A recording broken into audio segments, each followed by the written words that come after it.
Pak Jensen, apa kain putihmu itu? Di hutan belantara seperti ini, kamu dapat dari mana? Kalau aku mengatakan bahwa ini terbuat dari aku, apa kamu masih menginginkannya? Ah, ini. Widya menjadi canggung. Ini Pak Jensen yang waktu itu dipakai, sekarang dipakaikan ke dirinya, dan ini dipakaikan di tempat itu? Aku hanya bercanda, sebenarnya kain putih itu bukan bajuku, aku menemukannya di tumpukan pakaian di samping rumah, cukup bersih. Jensen langsung tertawa. Wajah Widya berubah menjadi gelap. Perkataan Jensen sebelumnya membuatnya merasa lega, namun perkataannya yang terakhir, kembali mengantarkannya ke dalam jurang lagi. Bukankah ini pakaian orang mati? Dia merinding. Dia ingin melepasnya, tapi dia telah mengenakannya. Dia juga tidak bisa membiarkan Pak Jensen keluar lagi. Pak Jensen, kamu baru saja membunuh seseorang, mengapa masih bisa makan dengan tenang? Ini hanya hal sepele. Jensen terlihat acuh tak acuh. Dia telah mengalami begitu banyak hal, bukan lagi pemuda polos asal kota Asmenia kala itu, memiliki banyak pengalaman, sekalipun langit runtuh juga tidak mengejutkannya lagi. Pak Jensen, siapa kamu sebenarnya? Kenapa kamu tidak takut membunuh orang lain? Selain itu, apa yang kamu gunakan sebelumnya? Mereka sepertinya mengenalmu. Melihat Jensen yang tenang, Widya tiba-tiba menjadi lebih penasaran dengannya. Berhasil menemukan pencuri di atas kereta, berhasil menang dari Roger dalam pertandingan basket, dan sebelumnya membunuh 2 orang dengan teknik Xuan. Ini semua menunjukkan bahwa Jensen bukanlah orang biasa. Aku juga ahli Taoisme, tidak heran jika mereka mengenalku. Jensen berkata dengan samar, mengenai siapa aku, sebenarnya aku telah mengatakannya di universitas, hanya saja kamu tidak mempercayainya. Ucapanmu waktu itu terlalu berlebihan, bahkan kakek Roger pun tidak memedulikanmu. Meskipun kamu tahu beberapa teknik Xuan, kakek Roger adalah seniman bela diri kuno, dan keluarga mereka adalah keluarga terhormat dengan kekayaan bersih hampir 1 miliar. Mereka adalah bangsawan di kota Alerka. Bahkan para pemimpin tertinggi pun harus menghormati mereka. Widya menggelengkan kepalanya. Mereka tidak ada apa-apanya bagiku. Jensen berkata dengan acuh tak acuh, kalau aku memberitahumu bahwa aku telah membunuh ribuan orang, aku juga telah mengalahkan tentara bayaran, dan aku bahkan telah menghancurkan 2 keluarga bangsawan di ibu kota, apakah kamu percaya? Aku tidak percaya. Widya menggelengkan kepalanya lagi. Menurutnya, jika Jensen benar-benar sangat hebat, mengapa dia tidak marah setelah difitnah oleh pasangan suami istri di kereta waktu itu? Apalagi, mengapa menjadi seorang dosen di universitas? Ini tidak logis. Hujannya sudah berhenti, ayo pergi. Jensen tidak menjelaskan terlalu banyak. Dia membawa Widya keluar dari dalam gubuk dan melihat bahwa hari sudah mulai gelap. Selain itu, karena hujan yang baru mengguyur, membuat suhu lebih dingin. Biarkan aku menggendong MU. Jensen tahu, tidak baik bagi Widya menyentuh air saat ini. Widya ragu-ragu sejenak, dia hanya mengangguk. Sebenarnya, itu adalah hutan belantara, malam hari pula. Dia sedikit takut, lebih takut jika Jensen tiba-tiba menghilang dan meninggalkannya sendirian. Jensen menggendong Widya untuk turun gunung. Meski sekitarnya gelap, Jensen tetap berjalan secepat mungkin, menggendong Widya yang sangat ringan baginya. Widya mengenakan rok pendek. Jensen memegangi kakinya dan bisa merasakan kulit gadis ini yang mulus. Apalagi ada sesuatu yang menekan punggungnya. Perasaan ini juga membuat Jensen agak tidak bisa dikendalikan. Tentu saja, Jensen memiliki kemampuan teknik kaisar manusia tingkat ke-7, dan kekebalannya terhadap beberapa hal sudah meningkat pesat. Melihat Widya lagi, awalnya merasa takut pada, tetapi perlahan-lahan tersipu. Apalagi saat menyadari Jensen berjalan seperti kuda terbang, rasa penasarannya menjadi lebih kuat. Yang terpenting, digendong oleh Pak Jensen, dia merasa sangat aman. Namun, tekanan di dadanya masih membuatnya merasa sangat aneh. Setelah turun dari gunung, keadaan sekitarnya gelap, sehingga Jensen tidak punya pilihan selain mencari desa terdekat, menginap semalam sementara. Setelah berjalan setengah jam kemudian, dia menemukan sebuah desa dan mengetuk pintu salah satu keluarga, seorang wanita berjalan keluar. Jensen menjelaskan tujuannya dan memberikan sejumlah uang. Pihak lain langsung setuju dan bahkan memasak air panas untuk Jensen dan Widya, juga menyiapkan sesuatu untuk dimakan. Meskipun kamarnya sederhana, tapi sangat rapi dan bersih. Setelah makan, Widya pergi tidur lebih awal karena datang bulan. Dia hanya berbaring di tempat tidur dan tidak bisa tidur untuk waktu yang lama. Memikirkan Jensen, dia merasa sedikit tidak enak hati. Berulang kali dia salah paham, dan mengira Pak Jensen adalah orang jahat, namun Pak Jensen menyelamatkannya, membuatnya merasa berutang budi pada Jensen. Tapi hubungan badan pertama miliknya, apa sungguh harus diberikan kepada pria asing? Lupakan saja. Dia mengikuti dari kereta, bisa juga dianggap memiliki ketekunan. Selain itu, dia menyelamatkan dirinya, jadi anggap saja ini sebagai balas budi. Memikirkan hal ini, Widya berteriak di luar pintu, "Pak Jensen, masuklah!" Jensen mendorong pintu dan masuk. Ia sudah beristirahat di luar pintu sebelumnya, karena keluarga ini hanya memiliki satu kamar kosong, ditambah lagi hanya untuk satu malam, Jensen sudah tidak peduli lagi. "Ada apa?" tanya Jensen. "Ini."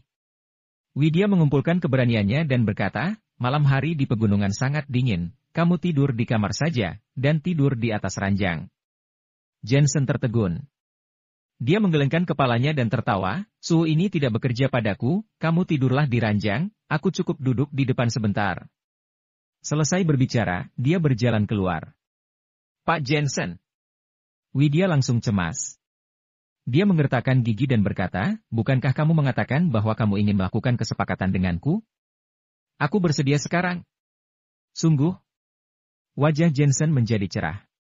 Bahkan, ketika Widya datang bulan, dia juga bisa mengumpulkan darah, tetapi darah itu tidak murni, jadi dia tidak menginginkannya. Apalagi dia memang berniat mengungkit hal ini. Widya mengangguk dengan malu-malu, "Kamu menyelamatkanku. Hidupku seharusnya menjadi milikmu, aku bisa memberikan apa yang kamu inginkan, aku hanya berharap kamu bisa lebih melakukannya dengan lembut. Karena, aku takut sakit." "Jangan khawatir. Tidak akan sakit." Jensen dengan semangat berjalan mendekat. Widya segera tersipu malu, menyingkap selimut, menepuk tempat tidur dan berkata, "Ayo naik. Kamu memiliki kekuatan fisik yang baik. Aku mengalami haid pertamaku lagi." "Jangan terlalu lama untuk pertama kalinya." "Apa yang terjadi?" Jensen tiba-tiba membeku. "Hanya meminta beberapa tetes esensi darah. Apa hubungannya dengan kekuatan fisik? Bukankah kamu meminta hal itu dariku?" Melihat Jensen tertegun, Widya mengerutkan keningnya. "Hal apa? Itu? Bagaimana bisa mengucapkan kata-kata itu?" "Silakan, aku akan mendengarkan." "Kesucianku." "Astaga, hantu yang menginginkan kesucianmu, aku hanya menginginkan beberapa tetes darahmu saja, cukup dengan memeras jari tengah." Setelah mendengar hal itu, Jensen menepuk jidatnya tak berdaya. Widya terkejut seperti disambar petir. "Kamu mengikutiku jauh-jauh dari kereta hanya untuk meminta beberapa tetes darah. Kamu pikir?" Jensen menghela napas. "Hanya beberapa tetes darah. Kenapa kamu tidak bilang sebelumnya? Untuk tetesan darah ini, kamu mengikuti aku dari kereta api dan kemudian datang ke pegunungan untuk menyelamatkan aku? Kamu terlalu berlebihan." Widya bertanya-tanya apa Jensen sudah gila. "Ini ceritanya panjang.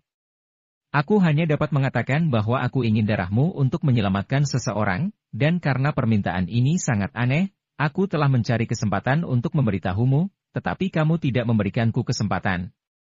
Jensen terlihat tidak berdaya. "Jangan khawatir.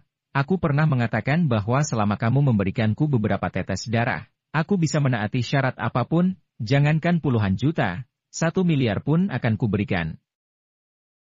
Baiklah, ini hanya beberapa tetes darah, cepatlah ambil." Widya merasa malu sekaligus tidak berdaya.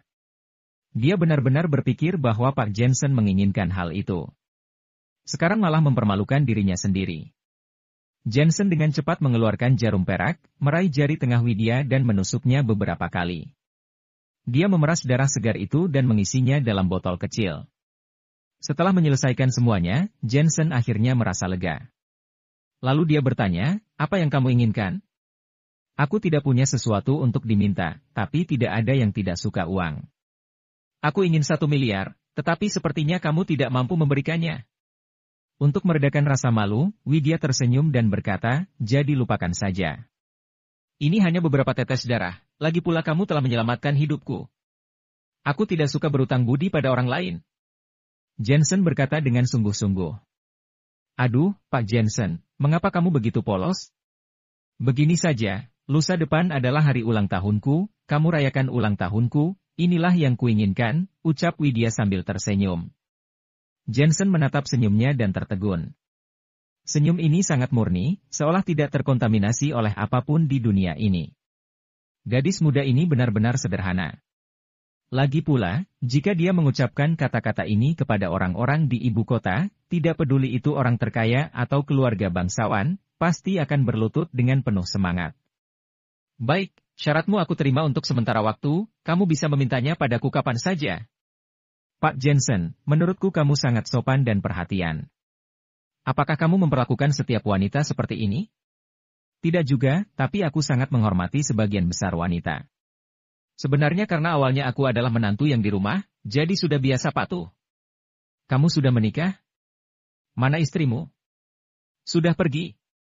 Berbicara tentang Elena, wajah Jensen sedikit murung. Aku tidak berguna, aku tidak melindunginya dengan baik. Widya menatap kosong ke arah Jensen. Ia benar-benar tidak menyangka Jensen telah menikah. Sepertinya dia benar-benar salah menyalahkan Pak Jensen. Dia sama sekali bukan mata keranjang. Apa yang terjadi dengan istrimu? Widya bertanya lagi, Pak Jensen, aku menyadari bahwa kepribadian kamu sangat menarik. Tidak seperti pria lain, kamu tidak peduli tentang apapun, kamu tenang dalam segala hal, dan ketika kamu acuh tak acuh, kamu kejam seperti robot. Apa istrimu yang mengubahmu? Bisa dibilang seperti itu? Jensen mengangguk. Kamu pasti sangat mencintai istrimu. Lusa adalah hari ulang tahunku, ajaklah dia juga. Aku rasa dia pasti sangat cantik. Dia sangat cantik, dan penampilan serta sosoknya sangat mirip denganmu, tapi dia sudah pergi, dan aku tidak tahu kemana perginya. Maafkan aku. Tidak apa-apa. Aku akan menemukannya cepat atau lambat. Ini sudah malam. Kamu harus beristirahat dengan baik, sedang dalam masa haid, jangan begadang. Jensen menutupi Widya dengan selimut dan kembali beristirahat di luar pintu lagi. Widya memeluk selimut, namun pikirannya penuh dengan bayangan Jensen. Dia tiba-tiba merasa bahwa pria dewasa seperti Pak Jensen jauh lebih baik daripada Roger, yang masih kekanakan. Perhatian, bertanggung jawab dan pengertian, yang paling penting adalah memberi orang rasa aman. Apalagi Pak Jensen adalah orang yang sangat setia, demi istrinya, dia diam-diam mengubah dirinya dan memikul segalanya. Tiba-tiba, Widya menjadi lebih penasaran mengenai istri Pak Jensen. Wanita seperti apa yang bisa membuat paman dewasa seperti ini begitu mencintainya? Keesokan paginya, Jensen mengajak Widya kembali. Awalnya, dia telah menerima darah dan meninggalkan kota Alerka bukanlah apa-apa, tetapi dia tidak ingin berutang budi kepada Widya, jadi dia memilih untuk tinggal selama beberapa hari lagi. Di sepanjang jalan raya nasional, Jensen masih menggendong Widya. Widya cukup ceria. Dia hampir mati kemarin, tapi dia melupakannya hari ini. Dia melihat pemandangan di sekitarnya dan berceloteh tanpa henti. Masa muda memang indah. Jensen tidak bisa menahan napas haru, memikirkan Elena, Natasha, Veronica, Gracia dan yang lainnya. Masing-masing memiliki misi sendiri, ingin gila dan ingin liar, tapi keadaan tidak mengizinkannya lagi. Saat ini, beberapa mobil melaju di sepanjang jalan raya nasional kemudian berhenti di sekitar Jensen. Jensen sedikit mengerutkan keningnya dan berhenti berjalan. Dia melihat sejumlah orang turun dari mobil, dikelilingi oleh seorang lelaki tua dengan tongkat. Orang tua ini memiliki kekuatan peringkat surgawi tingkat tinggi. Dia tampaknya sudah tua, tapi sangat energik. Namun, penglihatannya tidak bagus, dan sepertinya dia mengalami katarak. Widya. Setelah mendengarkan orang di sampingnya mengucapkan beberapa patah kata, pria tua itu segera berteriak. Kakek! Widya melompat dari Jensen dan berlari untuk memapah pria tua itu. Kenapa kamu datang kemari? Tidak pulang semalaman dari kemarin. Kakek khawatir setengah mati. Apa yang terjadi? Pria tua itu bertanya dengan khawatir. Kemarin. Widya juga tidak tahu bagaimana menjelaskannya. Alasan utamanya adalah dia takut kakeknya akan khawatir dan memengaruhi kesehatannya. Kembali ke mobil dan istirahatlah. Pria tua itu tidak bertanya lagi. Ia melihat ke arah Jensen. Sebenarnya dia tidak bisa melihat Jensen dengan jelas dengan kataraknya, tapi dia memiliki telinga yang bagus dan bisa mendengar pernapasan Jensen. Kakek, dia Pak Jensen. Widya tahu temperamen kakek dan segera berteriak. Kakek tahu, kembalilah ke mobil dan istirahatlah. Orang tua itu berkata dengan sungguh-sungguh. Widya sangat ketakutan sehingga dia patuh dan masuk ke dalam mobil, tetapi ketika dia melihat ke belakang, wajahnya penuh kekhawatiran. Kamu pasti Pak Jensen. Aku mendengar Seira mengatakan bahwa ada dosen baru di kelas mereka, dan katanya memiliki niat buruk. Pria tua itu menghampiri Jensen dan berkata dengan acuh tak acuh, aku tidak peduli mengapa kamu ada di sini, tapi jangan menginginkan apapun dari cucuku, kalau tidak, aku akan membuatmu tahu apa itu neraka. Aku tidak punya niat buruk pada cucumu. Jensen menjawab dengan tenang. Diam. Sebagai kepala keluarga Devon, lelaki tua itu juga merupakan seniman bela diri kuno. Dia sangat bermartabat. Aku akan memberimu satu kesempatan terakhir untuk menjadi dosen yang baik. Keluarga Devon kami bukanlah sesuatu yang bisa kamu ganggu. Apa kamu mendengarnya? Jensen langsung kesal dan berkata ringan, seberapa tidak bisa diganggunya. Kamu. Pria tua itu tidak menyangka Jensen masih berani membantahnya. Ia mengangguk pada orang di sampingnya dan berbalik pergi. Seakan meremehkan dan tidak ingin banyak omong kosong dengan Jensen. Mungkin menurutnya, apa yang harus dikatakan telah dikatakan, banyak yang anak muda ini tidak mengerti, kalau begitu perlu diajari. Tak lama kemudian, mobil itu pergi menyusuri jalan raya nasional. Widya menatap Jensen melalui jendela di belakang mobil dan sangat khawatir. Namun, kakeknya telah tegas padanya sedari kecil, membuatnya tidak berani mengatakan. 3 pengawal yang ditinggalkan, mengelilingi Jensen, mencibir. Pak Jensen, nona muda majikanku adalah seseorang yang tidak bisa kamu dekati? Kamu tahu siapa calon suaminya? Itu Tuan Muda Roger. Nona muda majikanku sangat cantik sehingga pria tertarik padanya. Tapi, di kota Alerka, hanya sedikit orang yang benar-benar berani berfantasi tentangnya. Aku ingat ketika nona muda masih SMP, ada juga laki-laki yang naksir padanya. Setelah Tuan Besar mengetahuinya, dia mematahkan kakinya dan bahkan mengusir keluarganya dari kota Alerka. Kekuatan keluarga Devon kami tidak pernah menjadi sesuatu yang bisa kamu bayangkan. Ketiga pengawal itu berkata satu demi satu. Keluarga Devon kalian benar-benar sombong. Jensen menyipitkan mata. Orang yang berkuasa selalu melakukan hal-hal seperti ini. Kalau kamu tidak menerimanya, juga tidak ada gunanya. Setelah seorang pengawal mencibir, dia meninju wajah Jensen. Aku akan memberimu pelajaran kali ini. Kalau kamu berani melakukannya lagi lain kali, yang kami inginkan adalah nyawamu. Trak. Tinju dengan mudah dihindari oleh Jensen, dan pengawal itu terbang jauh hanya dengan senggolan bahu. Tiger. Wajah 2 orang lainnya langsung berubah. Orang itu adalah seorang ahli. Dia benar-benar dijatuhkan oleh dosen pecundang ini? Keberuntungan, itu pasti keberuntungan, patahkan kakinya. Keduanya mengutuk marah, satu kiri dan satu kanan, menyerang Jensen dengan kaki mereka. Teknik kaki mereka memang bagus. Kekuatan ledakan dan kecepatan mereka sangat kuat. Namun, Jensen hanya berjarak 1 meter dari mereka, tapi mereka tidak bisa menyentuh Jensen. Apa yang terjadi? Keduanya tercengang. Keberuntungan. Ucap Jensen samar. Mereka berdua langsung geram. Mereka mengeluarkan tongkat yang bisa ditarik dari belakang mereka dan menggunakannya sebagai teknik pedang. Latar belakang keluarga Devon kami tidak pernah menjadi sesuatu yang bisa kamu bayangkan. Begitu kata-kata mereka terlontar, Jensen melesatkan kedua tinjunya, tongkat buatan logam itu pun patah.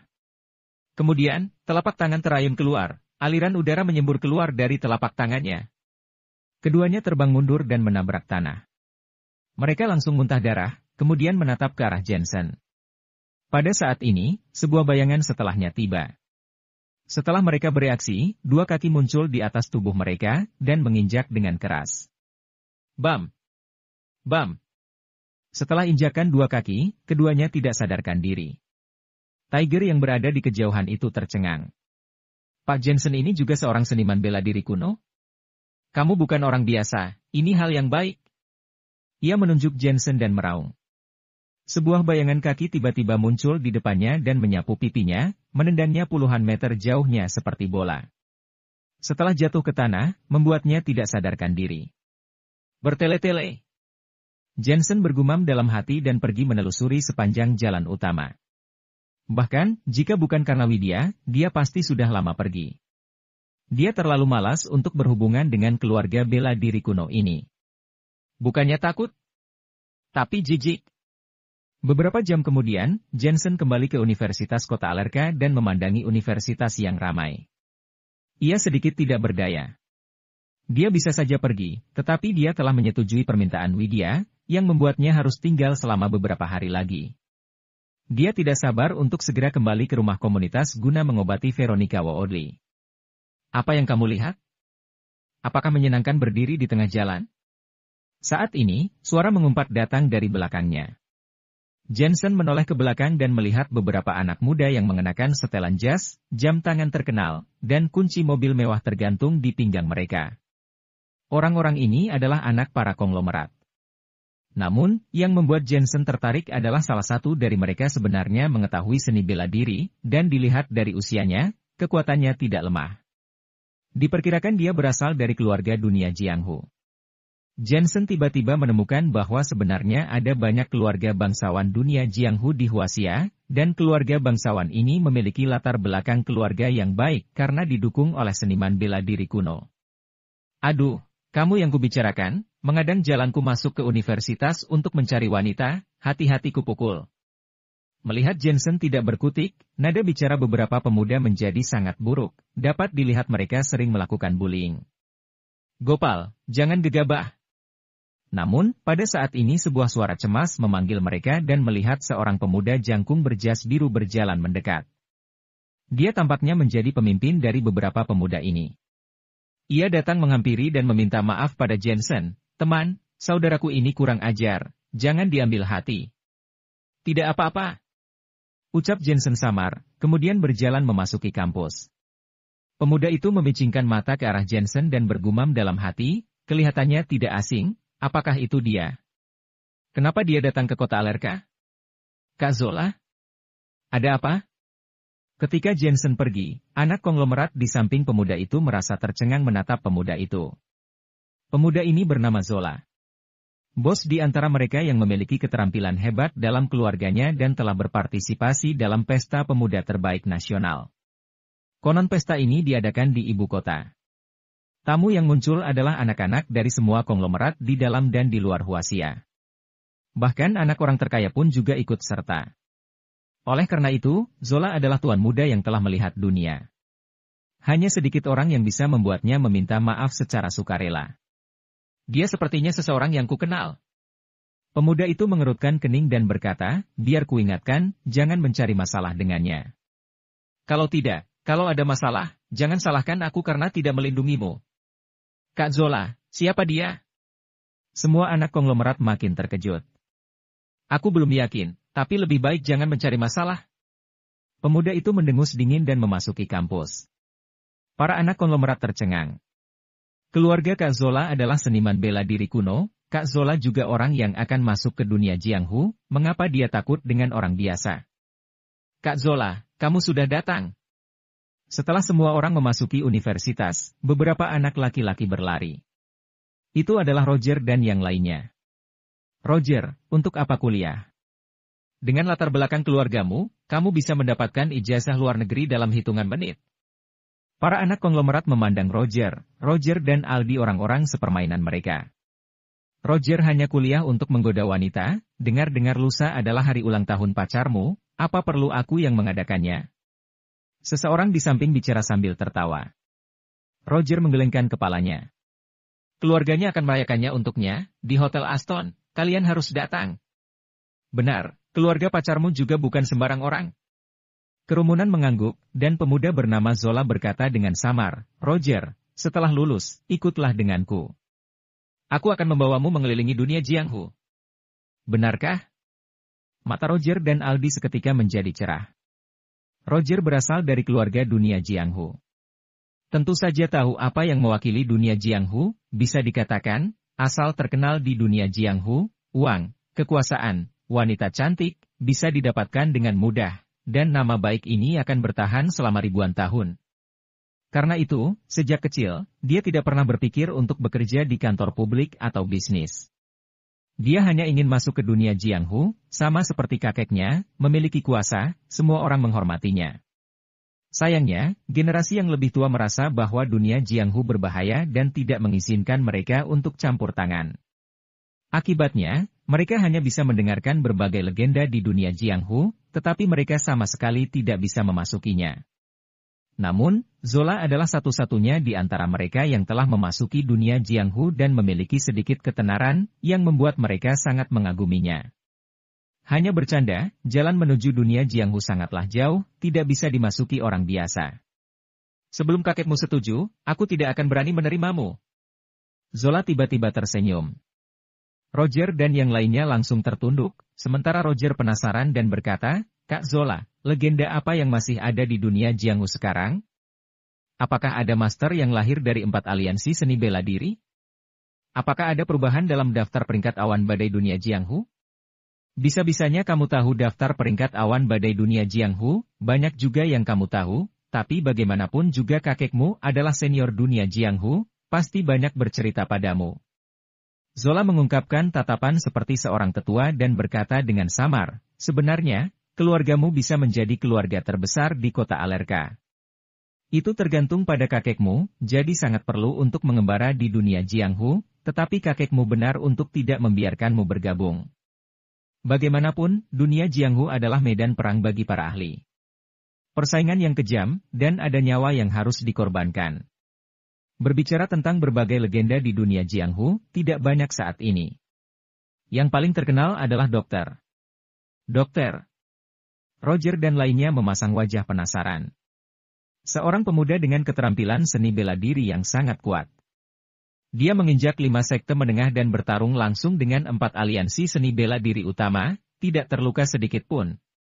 Zola berkata dengan ringan, apalagi dia masih sangat muda, hanya sedikit lebih tua darimu. Sekarang dunia Jianghu dipenuhi dengan legendanya, dan dia dianggap sebagai idola oleh banyak junior. Kak Zola, apakah menjadi master dunia Jianghu banyak uang? Aldi bertanya. Apa kamu bercanda? Zola tertawa dan memarahi, untuk menjadi master dunia Jianghu, semua orang berlomba-lomba memberikanmu uang. Contohnya dokter ini. Dia membunuh putra dari 8 keluarga bangsawan di ibu kota beberapa waktu lalu, tetapi keluarganya tidak berani mengatakan apa-apa. Bahkan anak orang terkaya seperti budaknya. Orang seperti ini apakah dia kekurangan uang? Selama dia membuka mulut, anak orang terkaya akan segera memberinya miliaran untuk menjilatnya. Dia tidak mengejar uang sama sekali, dia mengejar seni bela diri. Aku bahkan pernah mendengar bahwa dokter ini bahkan telah menghancurkan 2 keluarga bangsawan. Dia sangat agung. Siapa di dunia Jianghu yang berani tidak patuh? Berbicara tentang orang itu, Zola juga menatapnya dengan kagum. Suatu kali, dia juga menghadiri KTT teratas yang diselenggarakan oleh Tuan Muda keluarga Harry dan selama konferensi meja bundar, Tuan Muda Harry mengancam akan bertindak pada dokter. Dan hasilnya? Dia diinjak-injak dan kepalanya dipotong. Keluarga Harry tidak berani berbuat apapun.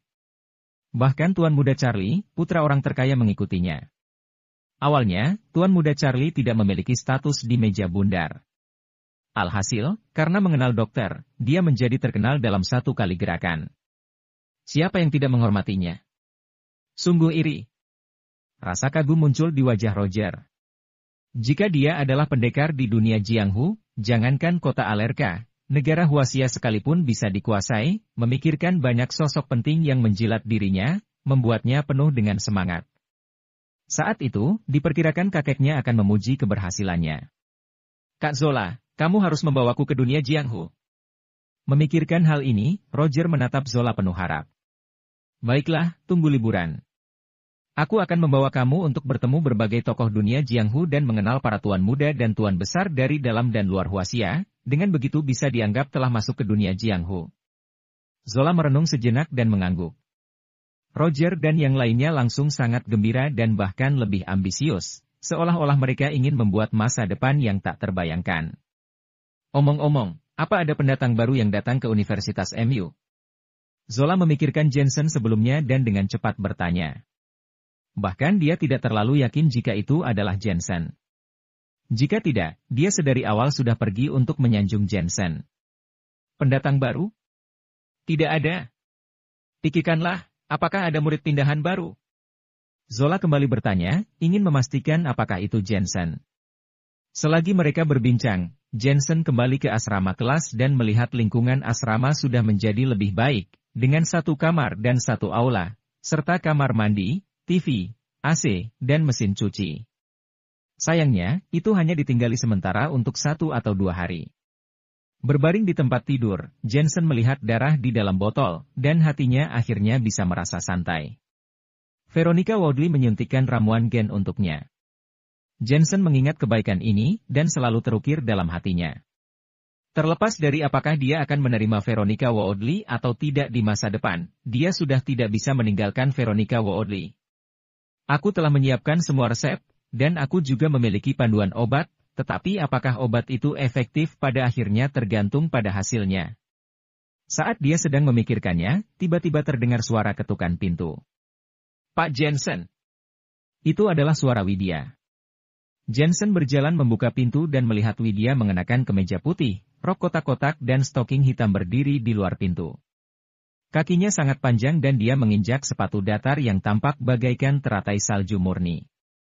Kakekmu tidak melakukan apapun padamu, kan? Jensen melirik dari atas ke bawah dan tertawa. Tidak. Setelah ditatap oleh Jensen dari atas ke bawah, anehnya Widya tidak merasa jijik sama sekali. Sebaliknya, dia merasa bahagia. Dia tersenyum dan berkata, aku takut kakek akan melakukan sesuatu padamu. Untungnya, kamu baik-baik saja. Apa yang bisa terjadi padaku? Jensen melengkungkan bibirnya dan bertanya, sudah makan belum? Belum. Widya menggelengkan kepalanya. Begini saja, kita ke pasar dan membeli sedikit sayur. Aku akan memasak makanan untukmu, kamu harus menambah stamina karena masa haidmu. Jensen menyarankan dan kemudian mengajak Widya ke pasar. Omong-omong, dia juga tidak akrab dengan lingkungan itu. Sebenarnya, lebih banyak diarahkan oleh Widya. Setelah sayur dan bahan yang dibutuhkan dibeli, Jensen memasak makanan obat di asrama. Ia juga lapar dan memasak 2 jenis makanan obat yang berbeda. Enak sekali, Pak Jensen. Aku menyadari kamu ahli dalam segalanya, seperti Brother Kim di drama Korea. Widya menyantap dengan penuh dengan pujian. Tikus panggang sangat lezat, dan bahkan memasak makanan ringan pun sangat lezat. Siapapun yang bisa menikahi Pak Jensen adalah berkah yang telah dia tanam selama 3 kehidupan. Aku benar-benar iri pada istrimu, Pak Jensen. Kamu harus membawaku untuk mengenalnya ketika kamu punya waktu. Setelah aku menemukannya, aku akan membawanya menemuimu. Pak Jensen, apakah kamu akan segera pergi? Widya mendengar sesuatu, ekspresinya sedikit sedih. Jensen lalu menjelaskan secara kasar masalah Veronica Woodley. Dia sangat baik. Widya sangat tersentuh. Pak Jensen, apakah kamu mengenal banyak wanita cantik? Aku merasa bahwa Nona Veronica sangat menyukaimu. Wanita cantik? Jensen menyentuh hidungnya dan memikirkannya dengan hati-hati. Natasha, Gracia, Veronica Woodley, Cindy Iwon, dan bahkan Diana Lawrence, para wanita ini semuanya memiliki ciri khas mereka sendiri dan tidaklah sama. Lumayan, tidak lebih, tidak kurang, mendekati 10. Banyak sekali. Sepertinya aku biasa saja di mata Pak Jensen. Pak Jensen, bagaimana kamu bisa membuka harem?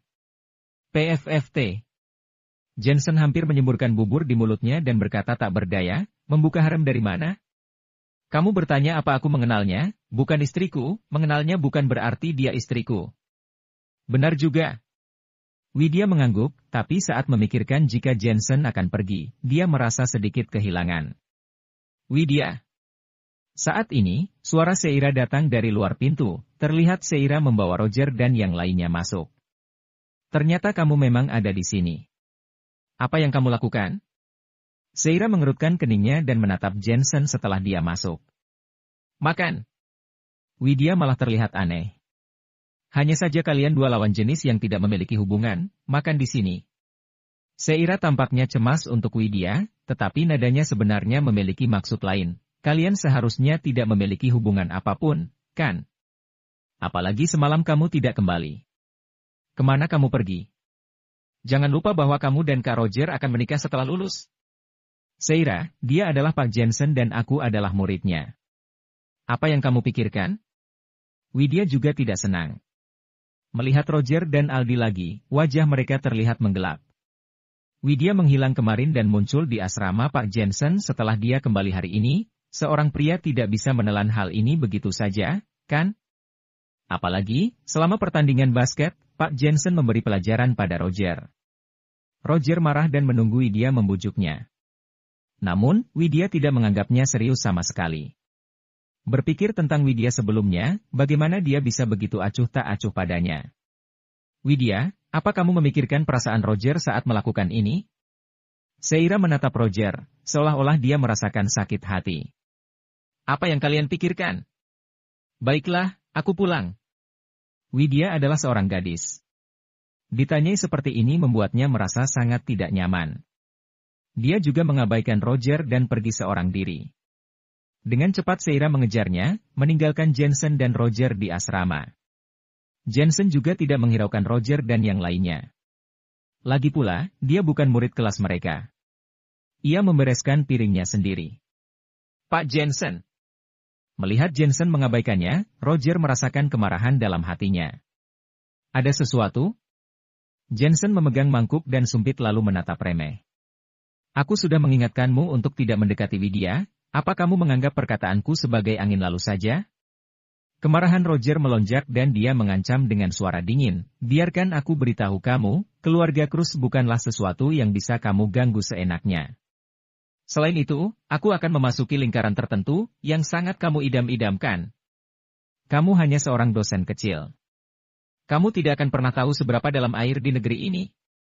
Dia mengulurkan satu jarinya dan berkata, 1 tahun, tidak lebih dari 1 tahun, aku ingin dosen seperti dirimu ini berlutut di depanku, bahkan jika rektor membelamu, juga tidak akan ada gunanya. Kalimat terakhir ini penuh kebanggaan, seakan mengancam Jensen. Jensen bergeming dan berkata ringan, sudah selesai? Keluarlah jika sudah selesai, jangan mengganggu istirahat siangku. Kamu cari mati. Roger kesal hingga membunuh. Kak Roger, dosen kecil macam dia mana mengerti apa yang kamu katakan, Walet tidak bisa dibandingkan dengan Elang. Aldi di sampingnya membujuknya dengan cepat. Betul, betul. Walet tidak tahu kehebatan Elang, dia hanya dapat menjadi dosen kecil seumur hidupnya.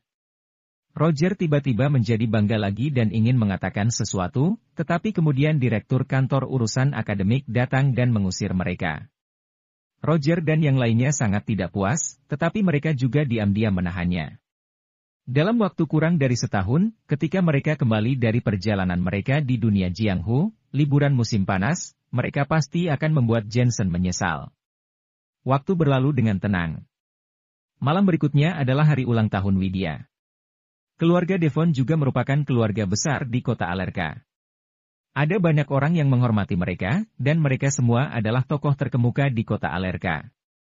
Dan konon malam ini juga merupakan hari di mana keluarga Cruz dan keluarga Devon mengumumkan pernikahan mereka. Sebelum gelap, Hotel Aston sudah dipenuhi tamu, ini adalah satu-satunya hotel bintang 5 di kota Alerka. Teman sekelas Widya semuanya diundang, dan banyak dari mereka datang untuk pertama kalinya dalam hidup mereka dan dikejutkan oleh megahnya Hotel Aston. Widya, dia adalah putri di antara kita semua, lihat, hanya berulang tahun saja, diperkirakan menghabiskan 1 juta yuan. Aku dengar biayanya 2 juta, memesan 5 lantai sekaligus, dan penguasa kota Alerka dikabarkan juga akan datang. Aku mendengar bahwa Tuan Muda Roger memberikan hadiah ulang tahun berupa mobil mewah keluaran terbaru, senilai 5 juta. Kita benar-benar tidak mengerti dunia orang kaya. Semua teman sekelas berceloteh, dan Jensen ada di antara mereka. Ada juga beberapa dosen di sekitar mereka, tetapi mereka semua sangat tercengang dan tersanjung. Karena bagaimanapun datang ke Hotel Aston terasa seperti datang ke istana kekaisaran. Sebaliknya, Jensen sangat tenang. Ia tidak tahu sudah berapa kali berkunjung ke hotel mewah semacam ini. Selain itu, dibandingkan dengan hotel kelas atas di ibu kota dan pulau Hong Kong, masih ada yang kurang dari Hotel Aston. Pak Jensen? Saat ini, seorang lelaki tua muncul di koridor bersama beberapa pengawal. Pria tua itu melihat arah Jensen pergi dan wajahnya suram. Tuan besar, Pak Jensen ini cukup hebat, semua pengawal yang kita tinggalkan dipukuli hingga terluka. Aku tidak peduli siapa dia. Kalau dia mendekati Widya, dia harus enyah. Pernikahan kita dengan keluarga Cruz telah diputuskan selama lebih dari 10 tahun. Keluarga Cruz juga menekan keras, kalau mencari masalah dengan mereka, keluarga Devon kita tidak akan memiliki kehidupan yang baik. Orang tua itu berkata dengan dingin. Tuan besar dari keluarga Cruz lebih dihormati di dunia Jianghu, bisa mengundang banyak orang terkemuka, keluarga Devon malu akan hal ini. Sebenarnya, Widya menikah dengan keluarga Cruz, dia juga sangat tidak berdaya, bagaimanapun juga, keluarga Cruz sangat berkuasa.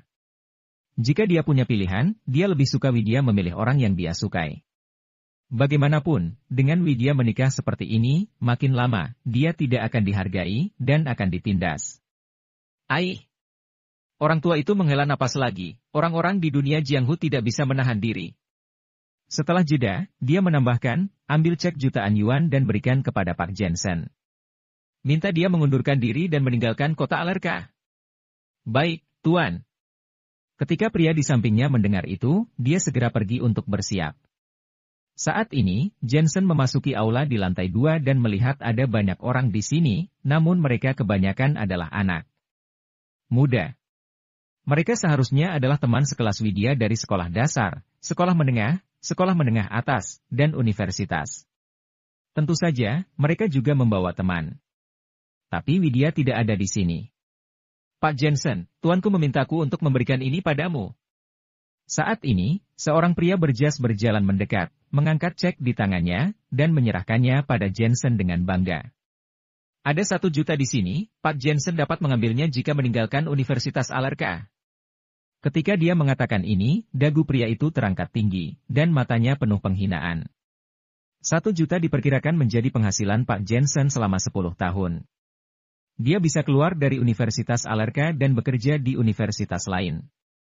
Tidak ada kerugian sama sekali. Apakah ini hadiah untukku?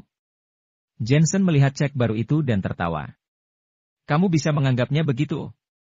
Pria itu berkata dengan acuh tak acuh. Setelah Jensen mengambilnya, dia merobek cek itu dan melemparkannya ke wajah pria itu. Dia berkata dengan samar, kalau kamu ingin aku melakukan sesuatu, jangan mempermalukan dirimu jika tidak memiliki 10 miliar yuan. Selain itu, aku sudah mengundurkan diri dari universitas, jadi kamu tidak perlu memerintahku. Kamu berani menghinaku? Wajah pria itu langsung tenggelam. Aku tidak menghinamu, kamu menghina dirimu sendiri. Luangkan waktumu untuk memikirkan kalimat ini. Jensen meninggalkan kalimat dan berbalik pergi. Tubuh pria itu bergetar dan mengeratkan gigi untuk kembali hidup. Jensen ini sangat gila, bahkan tidak menginginkan 1 juta. Ketika tetua keluarga Devon mendengar kata-kata pria itu, wajahnya menjadi gelap. Ia penasaran bukan main. Untuk seorang dosen dengan gaji bulanan Oktober 20.000 yuan, memiliki keberanian merobek cek di hadapannya. Mungkin dosen miskin ini tidak pernah menyentuh 1 juta dalam hidupnya. Lupakan saja, karena dia telah mengundurkan diri, lepaskan dia kali ini. Meskipun lelaki tua itu marah, dia merasa tidak perlu berkelahi dengan cecunguk kecil dan terlalu malas untuk memedulikannya. Melihat Jensen lagi, dia menemukan sudut di lantai 2 dan memesan segelas anggur untuk diminum. Ia tidak sirama dengan orang-orang di sekitarnya. Pada dasarnya, dia memang tidak akrab dengan orang-orang di sini. Apalagi, setelah hari ulang tahun ini, dia juga bisa kembali ke ibu kota. Bahkan tiket pesawat untuk malam ini sudah dipesan. Apa yang terjadi di sini? Tidak peduli dengan siapa Widya bertunangan. Pak Jensen, mengapa kamu minum sendirian? Saat ini, Seira datang bersama beberapa teman sekelasnya dan melihat Seira mengenakan gaun putri merah muda, yang cukup imut, tetapi wajahnya sedikit jahat, seperti pertama kali dia bertemu di kereta. Itu karena kamu merasa bosan, kan? Aku pikir itu cukup bagus. Jensen masih meminum anggurnya sendiri. Pura-pura, jelas-jelas adalah pembohong, dosen miskin, berpura-pura apa, sepertinya ini kali pertama dalam hidupnya datang ke hotel semacam ini. Seira mengutuk diam-diam dan masih tersenyum, Pak Jensen, apa pendapatmu tentang hotel ini? Anggur hari ini semua diterbangkan dari rumah anggur Perancis. Satu botol harganya 1.000 yuan, dan perayaan hari ini bahkan menghabiskan 2 juta. Apakah kamu tuan rumah hari ini? Jensen melihatnya. Seira tiba-tiba tercengang. Karena kamu bukan tuan rumah, apa yang kamu banggakan? Kamu sebenarnya sama sepertiku, hanya tamu. Jensen terus minum. Seira tidak bisa membalas kalimat ini. Ia ingin menggunakan hotel kelas atas untuk menginjak Jensen, namun sebenarnya dia adalah tamu seperti Jensen. Dia tidak membayar uang untuk hotel. Kak Aldi, semua teman sekelas ada di sini. Lagi pula ini masih pagi. Kenapa kamu tidak menemukan sesuatu untuk dimainkan? Di sisi lain, Roger dan Aldi sedang mengobrol dengan teman sekelas mereka ketika seorang teman sekelas tiba-tiba menyarankan. Dan Roger sebenarnya menatap Jensen, memikirkan cara untuk membodohi Jensen. Bagaimana kalau kita bermain dadu? Aldi melihat Roger menatap Jensen, dan dia langsung tertawa. Baik, bagaimana cara mainnya? Mari kita bermain besar dan kecil. Taruhan 10.000 yuan satu putaran. Yang terbesar makan semua, dan yang terkecil menghabiskan sebotol arak. Bagaimana menurutmu? Baik. Ada banyak anak orang kaya hadir, yang sering menggunakan jam tangan 100.000 yuan dan semua jenis barang mewah. Tentu saja, 10.000 tidak ada artinya di mata mereka. Tentu saja, jika kamu bermain dalam waktu yang lama, kamu masih akan mengalami pendarahan hebat. Hanya saja tidak ada yang sial hingga kalah terus-menerus, kan? Terima kasih sudah mendengar.